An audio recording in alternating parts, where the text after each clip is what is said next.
Un comando di 5 persone travisate, incappucciate, che suona ad una casa, forza le porte, entra tranquillamente anche quando arrivano il proprietario e qualcuno di assistenza e se ne vanno tranquillamente esibendo un manganello se qualcuno cerca di fermarli. Siamo veramente in una situazione di insicurezza in cui chi delinque sa di essere quasi impunito, anche se mi prendono tanto cosa mi succede. Armati e sfrontati in azione di mattina in pieno centro nella sua Santa Lucia di Piave e per l'ex sindaco e ora capogruppo in regione con Resistere Veneto non una casa qualsiasi, quella dell'ex moglie Giuseppina Giusy Cadel, titolare di un negozio poco distante.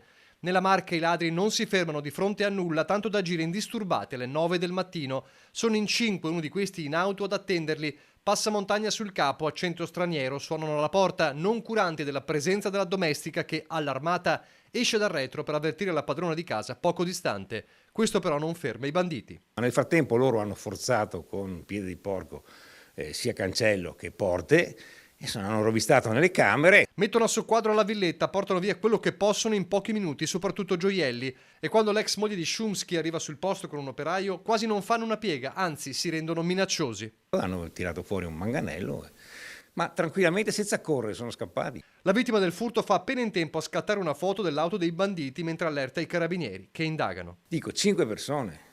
Cioè, a me sorprende questo, non è un ladruncolo che si infila. 5 tranquillamente in macchina, vuol dire che sono qui per fare un ride, molto probabilmente vengono dall'estero, ma hanno dei basisti che riferiscono le case. Ma se perfino in un paese alle 9 di mattina, come Santa Lucia di Piave, cominciamo ad avere queste problematiche, qualche domandina dobbiamo farcela, la dobbiamo rivolgere. Non tanto a fare io non sono per leggi speciali, basterebbe applicare seriamente quelle che ci sono. Se ti prendo, tu sei punito. Sconcerto e rabbia, da sindaco Shumsky aveva organizzato delle passeggiate per la sicurezza. Il guaio è che quando si va in comitato di ordine pubblico ci sente dire guarda che i numeri sono questi, non è vero, metti su un allarme migliore perché siamo questi, cioè mettiti in un bunker.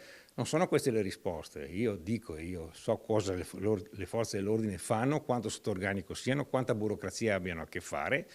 Mi lamento molto che in epoca di pandemia siano state usate per controllare se uno era a posto o guidava la macchina davanti o dietro, lì sì ce le avevamo da tutte le parti. Nei mesi scorsi la proposta della Guardia Civile Veneta non ha trovato sbocchi, ma Shumsky non molla. Abbiamo presentato un PDL per istituire tra regione, prefetture, per carità, non voglio pestare i piedi a nessuno, e comuni, le passeggiate civiche che sono già previste dalla legge. Vuol dire i cittadini, oltre al controllo di vicinato, si organizzano per pattugliare ulteriormente il territorio. Pattugliare non si può usare, andare in giro a vedere che degrado c'è. E degrado ci sta tutto, quindi segnalazioni non devono fare niente.